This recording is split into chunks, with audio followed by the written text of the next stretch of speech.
প্রিয় দর্শক, সাজ্জাদ কাদিরের প্রীতি এবং শুভেচ্ছা নিন। এই মুহূর্তে আপনাদের সামনে কথা বলতে এসেছি হাইকোর্টের পূর্ণাঙ্গ রায় প্রকাশ, তত্ত্বাবধায়ক সরকার কি ফিরছে, এই প্রসঙ্গটি নিয়ে কথা বলবো। তত্ত্বাবধায়ক সরকার ব্যবস্থা বাতিল সংক্রান্ত সংবিধানের পঞ্চদশ সংশোধনের কয়েকটি বিধান বাতিল করেছেন হাইকোর্ট। এ বিষয়ে হাইকোর্টের পূর্ণাঙ্গ রায় প্রকাশ করা হয়েছে। হাইকোর্ট রায়টি দিয়েছিল গত বছরের 2024 সালের 17 ডিসেম্বর। 17 ডিসেম্বরের পরে প্রায় 6 মাসের অধিক সময় পরে গতকাল মঙ্গলবার 8 জুলাই 139 পৃষ্ঠার রায় সুপ্রিম কোর্টের ওয়েবসাইটে প্রকাশ করা হয়েছে। এক কথায় যদি বলি যে এই রায়টি প্রকাশ হবার ফলে আমাদের সংবিধানে ত্রয়োদশ সংশোধনের মাধ্যমে 1996 সালে তত্ত্বাবধায়ক সরকারের যে বিধানটি যুক্ত করা হয়েছিল সেই বিধানটি আবারও বলবৎ হবে। 96 সালের যে নির্বাচনটি হয়েছিল সেটি সেই ত্রয়োদশ সংশোধনের ফলে, তত্ত্বাবধায়ক সরকার ব্যবস্থার ফলে তত্ত্বাবধায়ক সরকারের অধীনে সেই নির্বাচনটি হয়েছিল। 2001 সালের যে নির্বাচনটি হয়েছিল সেটিও তত্ত্বাবধায়ক সরকারের অধীনে নির্বাচনটি হয়েছিল। 2007 সালে আবারও হোঁচট খায় একটি সংবিধান বহির্ভূত সেনা সমর্থিত তত্ত্বাবধায়ক সরকার গঠিত হয়েছিল 2007 সালে, এবং সেটি প্রায় 2 বছর ক্ষমতায় থেকে একটি নির্বাচন দিয়েছিল। সেই নির্বাচনে বিজয়ী হয়ে সরকারে আসে, ক্ষমতায় আসে আওয়ামী লীগ।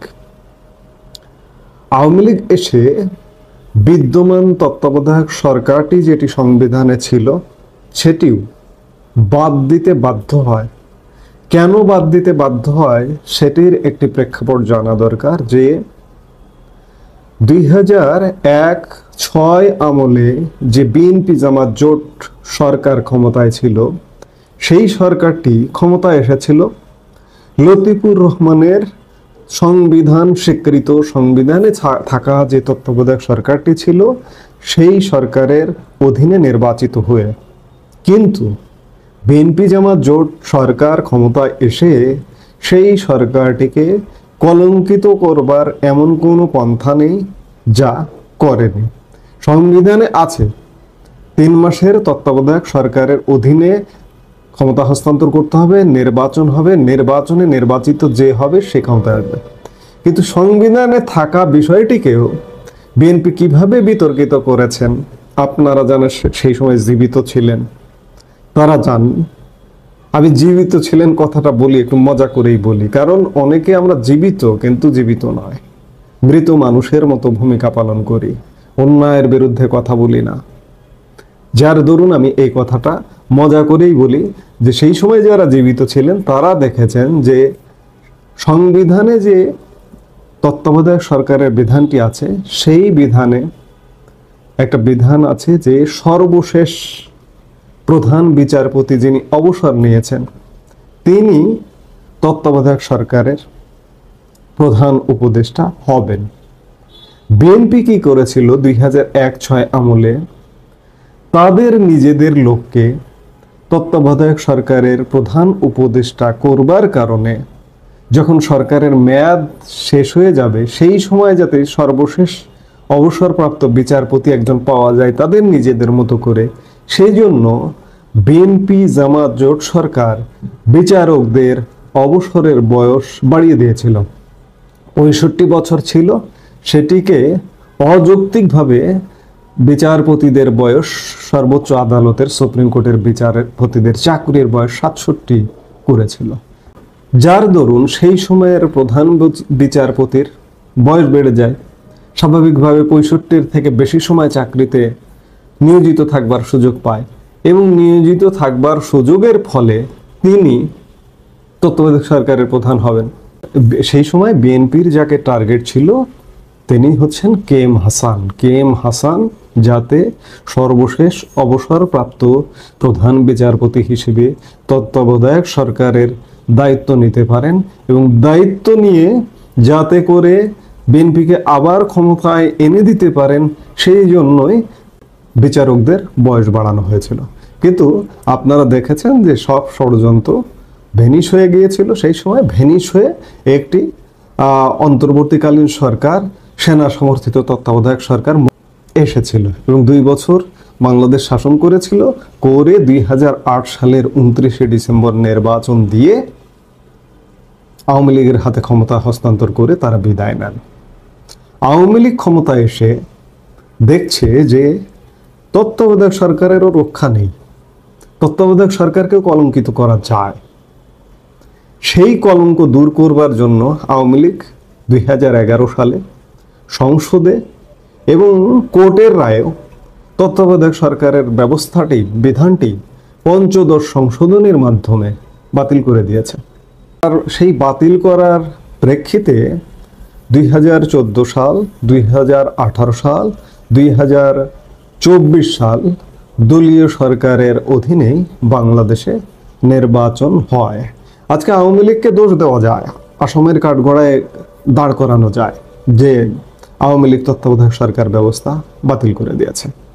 এই আওয়ামী লীগই 2001 সালে, 1996 সালে থেকে 2001 সাল পর্যন্ত সুন্দরভাবে দেশ চালিয়ে 2001 সালে সেই সময়ের প্রধানমন্ত্রী বিচারপতি লতিফুর রহমানের হাতে ক্ষমতা হস্তান্তর করেছিলেন এবং আওয়ামী লীগ 2001 সালের নির্বাচনে পরাজিত হয়েছিল এবং পরাজয়টি মেনে নিয়েছিল। পরাজয়টি মেনে নিয়ে যখন 2006 সালে 1/6 আমলের বিএনপির যখন ষড়যন্ত্র দেখে, তখন আওয়ামী লীগ আসমান থেকে পড়ে গিয়েছিল। তখন আওয়ামী লীগ প্রধান হয়তো ভেবেই নিয়েছিল যে আমি যদি ক্ষমতায় যাই ভবিষ্যতে এই তত্ত্বাবধায়ক সরকারই রাখবো না। তারই পরিপ্রেক্ষিতে 2011 সালে সংসদে এবং একই সময়ে কোর্টের রায়ে, সর্বোচ্চ আদালত আপিল বিভাগের রায়ে তত্ত্বাবধায়ক সরকার ব্যবস্থা বাতিল করে দেওয়া হয় এবং এই বাতিলের প্রেক্ষিতে আমি খানিক আগে বললাম 3টি নির্বাচন হয়েছে এবং যারা তত্ত্বাবধায়ক সরকার নিয়ে ষড়যন্ত্র করেছিল, বিএনপি, জামাত এবং কিছু বিশিষ্ট ব্যক্তি, সাধারণ মানুষ হাইকোর্টে একটি রিট করেছিল এবং আপিল বিভাগেও একটি রিভিউ আছে, এখনো পর্যন্ত সেটি ঝুলে আছে। তবে গতকালকে হাইকোর্টের পূর্ণাঙ্গ রায়টি প্রকাশ হয়েছে।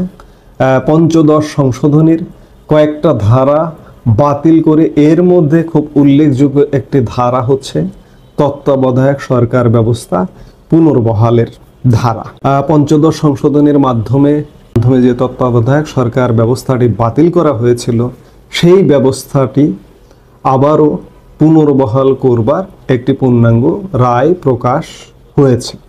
এই রায়ের ফলে এখন যদি সরকার যদি চায় যে তত্ত্বাবধায়ক সরকার পুনর্বহাল করবে, এখন যে কোনো মুহূর্তে তত্ত্বাবধায়ক সরকার পুনর্বহাল করতে পারে। এখন প্রশ্ন হচ্ছে যে হাইকোর্টের রায় হয়েছে,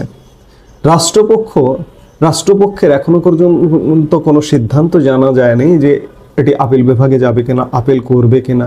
এখন রাষ্ট্রপক্ষের কথা যদি বলি, এখন যারা রাষ্ট্র এক প্রকার পরিচালনা করছেন বা যারা সমর্থনে আছেন, তারাই তো এই রিটটা করেছিলেন হাইকোর্টে তত্ত্বাবধায়ক সরকারকে চেয়ে। তাদের তো আর আপিল করবার প্রশ্নই আসে না। সেই জায়গায় এখন সেই তত্ত্বাবধায়ক সরকার ব্যবস্থা ফিরে আসতে পারে এবং আপিল বিভাগে একটা রিভিউ এখনো পর্যন্ত ঝুলন্ত আছে, সেটিও তত্ত্বাবধায়ক সরকার ব্যবস্থা ফেরানোর পক্ষে নিশ্চয়ই আসবে।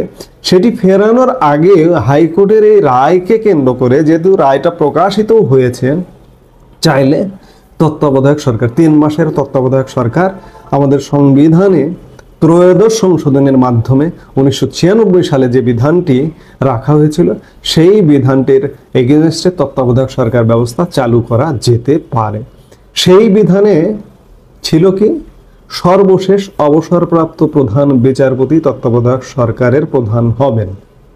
এই মুহূর্তে যদি সর্বশেষ অবসরপ্রাপ্ত বলেন, তাহলে বিচারপতি ওবায়দুল হাসান তিনি হবেন তত্ত্বাবধায়ক সরকারের প্রধান।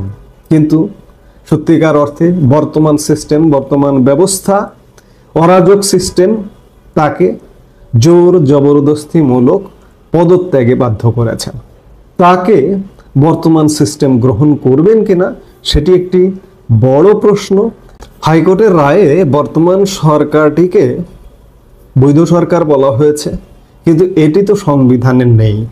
সংবিধান অনুযায়ী সরকার করতে হলে তাহলে আমার সর্বশেষ অবসরপ্রাপ্ত প্রধান বিচারপতিকে দিয়েই প্রধান উপদেষ্টা বানিয়ে 3 মাসের জন্য 90 দিনের জন্য একটি তত্ত্বাবধায়ক সরকার ব্যবস্থা কায়েম করতে হবে।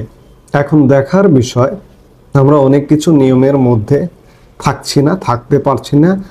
এখন দেখার বিষয় যে বর্তমান এখন যারা রাষ্ট্রের দায়িত্বে আছেন তারা সংবিধানের আলোকে, হাইকোর্টের রায়ের আলোকে এবং ঝুলন্ত আছে আপিল বিভাগের যে রিভিউ আবেদনটি, সেগুলো পর্যালোচনা করে একটি তত্ত্বাবধায়ক সরকার 3 মাসের বা 90। আসসালামু আলাইকুম প্রিয় দর্শক, মাত্র কয়েক ঘন্টার ব্যবধানে ঘটে যাওয়া ভিন্ন ভিন্ন আঙ্গিকের খুবই গুরুত্বপূর্ণ 4টি ঘটনার কথা একটু উল্লেখ করতে চাই। মুহূর্ত কত ঘটনায় ঘটছে, 4টি ঘটনা একটু সুনির্দিষ্টভাবে তুলে ধরলে খুব স্পষ্টভাবে বোঝা যাবে যে আমরা কোথায় আছি, কোথায় যাচ্ছি, কোথায় যাচ্ছে দেশ। 1 নম্বর হচ্ছে, হাসানাত আব্দুল্লাহ গণমাধ্যমকে হুমকি দিয়েছেন, আমরা সবাই জানি। পরবর্তীতে তিনি আত্মপক্ষ সমর্থন করে ফেসবুকে একটি স্ট্যাটাস দিয়েছেন, যেখানে আবার জাতীয় প্রেস ক্লাবের সিনিয়র সাংবাদিকদের উদ্দেশ্যে হুঁশিয়ারি উচ্চারণ করেছেন। দ্বিতীয়টি হচ্ছে, মৌলভীবাজারে বৈষম্য বিরোধী ছাত্র আন্দোলন চলাকালীন সময়ে হামলার অভিযোগে আটক একজনের জামিনের প্রতিবাদে সেখানকার ডিসি অফিস এবং এসপি অফিস ঘেরাও করা হয় মঙ্গলবার। তৃতীয়টি হচ্ছে, গণমাধ্যমকে হাসনাত আব্দুল্লাহ যখন প্রকাশ্যে হুমকি দিচ্ছে, তার বিপরীতে আবার নাটোরে এনসিপির কর্মসূচির সমালোচনা করে ফেসবুকে একটি কমেন্ট করেছেন একজন, তাকে আটক করা হয়েছে। চতুর্থটি হচ্ছে, মানিকগঞ্জে আওয়ামী লীগ নেতাদের আটকের প্রতিবাদে নিষিদ্ধ ঘোষিত ছাত্রলীগের নেতাকর্মীরা একটি থানা ঘেরাও করে সোমবার রাতে। বোঝা যাচ্ছে আমরা কোথায় যাচ্ছি, ক্রিয়া প্রতিক্রিয়াগুলো কি ঘটছে। হাসনাত আব্দুল্লাহ বসুন্ধরা গ্রুপের সাংবাদিকদের উদ্দেশ্যে প্রচ্ছন্ন হুমকি দিলেন। এটা গণমাধ্যমের প্রতি হুমকি। তিনি বলেছেন না, বসুন্ধরা গ্রুপের সাংবাদিকদের উদ্দেশ্যে বলেছেন। আচ্ছা, বসুন্ধরার এই ক্ষেত্রে অন্তত অপরাধটা কি? যখন মুক্তিযুদ্ধের পক্ষে বিভিন্ন মিডিয়া রহস্যজনক নয়, স্পষ্ট কারণে আমরা জানি যে চুপ করে আছে,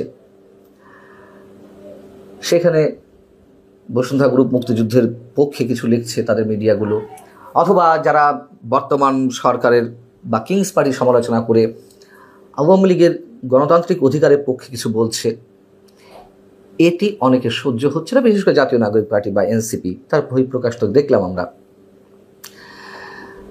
এটি যে গণমাধ্যমের উপরে হুমকি, কেউ যখন প্রতিবাদ করছে, তার বিরুদ্ধে আবার হাসনাত আব্দুল্লাহ একটি স্ট্যাটাস দিলেন, দীর্ঘ স্ট্যাটাস তার ফেসবুকে।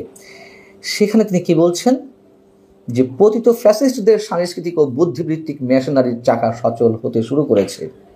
একটি মাফিয়া গ্রুপের বিরুদ্ধে আমার এই যৌক্তিক বক্তব্য ও অবস্থানকে মিডিয়ার প্রতি হুমকি হিসেবে দেখাতে উঠে পড়ে লেগেছেন 5 আগস্টের পর ওই মিডিয়া গ্রুপে চাকরি পাওয়া এমন কিছু সাংবাদিক, যাদের 24 অভ্যুত্থানের পক্ষের শক্তি হিসেবেই আমরা জানতাম। এই লাইনটা খেয়াল করবেন।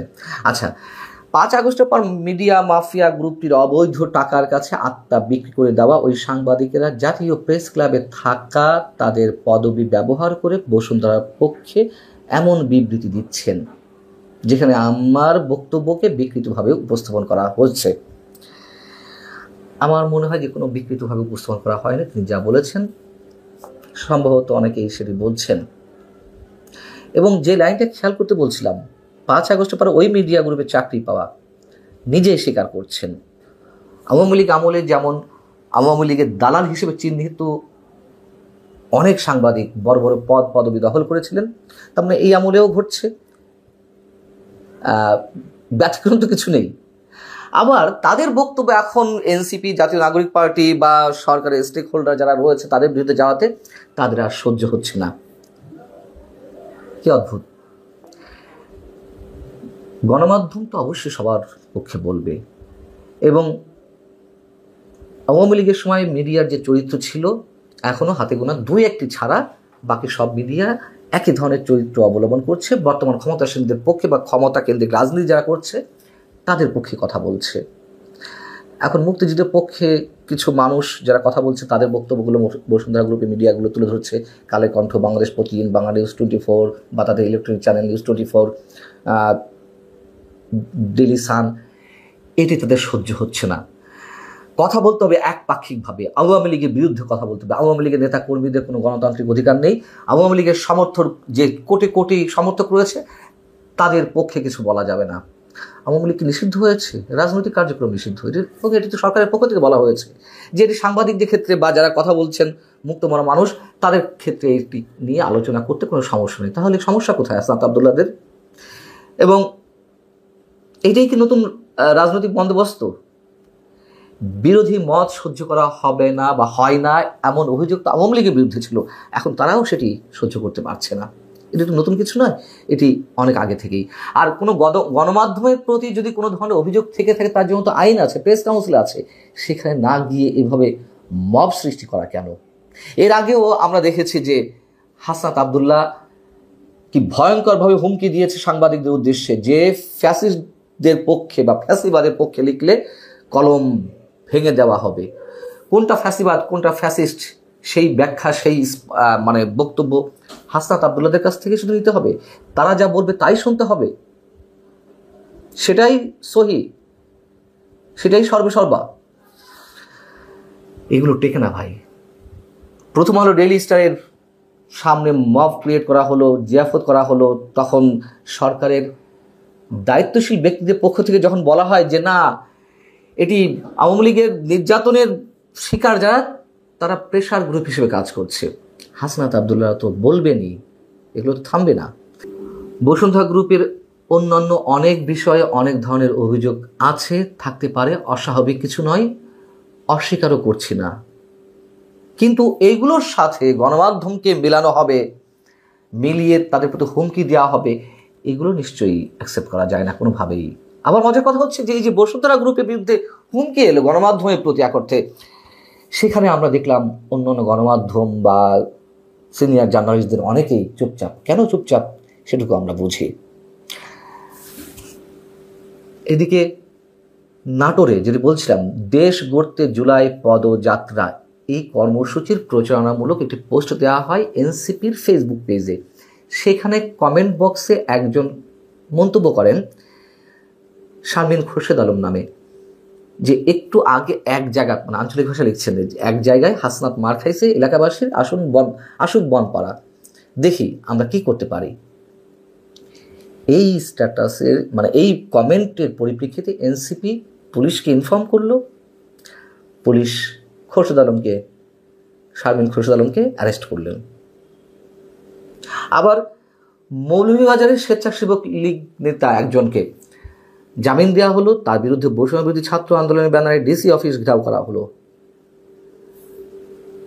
এসপি অফিস ঘেরাও করা হলো, প্রেস ক্লাবের গেটে তালাও মেরে দেওয়া হয়েছে, কারণ প্রেস ক্লাবে নাকি আওয়ামীপন্থী সাংবাদিক তারা সেখানে রয়েছে বা কার্যক্রমের সঙ্গে জড়িত। আর শেষের যেটি বলছিলাম, মানিকগঞ্জের সাটুরিয়ায় সোমবার রাতে আওয়ামী লীগ এবং ছাত্রলীগের নেতা কর্মীদের ছাড়িয়ে নিতে যেটি নিষিদ্ধ ঘোষণা করা হয়েছে যে সংগঠন, ছাত্রলীগের নেতাকর্মীরা থানা ঘেরাও করেছে। এদিকে বৈষম্য বিরোধী ছাত্র আন্দোলনের নেতারা ডিসি অফিস, এসপি অফিস ঘেরাও করছে, পুলিশের সদর দপ্তর ঘেরাও করছে। এদিকে আবার ছাত্রলীগের নেতারা থানা ঘেরাও করছে। এদিকে আবার মৌলভীবাজারে মব সৃষ্টির বিরুদ্ধেও মিছিল সংগঠিত হয়েছে। প্রত্যেক ক্রিয়ারই একটি বিপরীত প্রতিক্রিয়া আছে, এটা আওয়ামী লীগ বোঝেনি, ক্ষমতায় যারা থাকে তারা বোঝে না। এনসিপি এখন অদৃশ্যভাবে ইনফরমালি ক্ষমতায় রয়েছে, আমরা জানি। এনসিপি কিংস পার্টি, তারা বুঝতে চাইছে না। সরকারের ভর কেন্দ্রের অন্যতম একটি ভর কেন্দ্র জামাতে ইসলামী, তারাও বুঝতে পারছে না। এমনকি বিএনপি নেতাকর্মীরা অনেকে বুঝতে পারছে না, তারা তো ক্ষমতায় চলেই আসছে আমার একটি ভাব। আবার ওদিকে নিষিদ্ধ রাজনৈতিক কার্যক্রম নিষিদ্ধ হওয়া আওয়ামী লীগের নেতাকর্মীরা পথে নামছে, থানা ঘেরাও করছে, মিছিল বের করছে।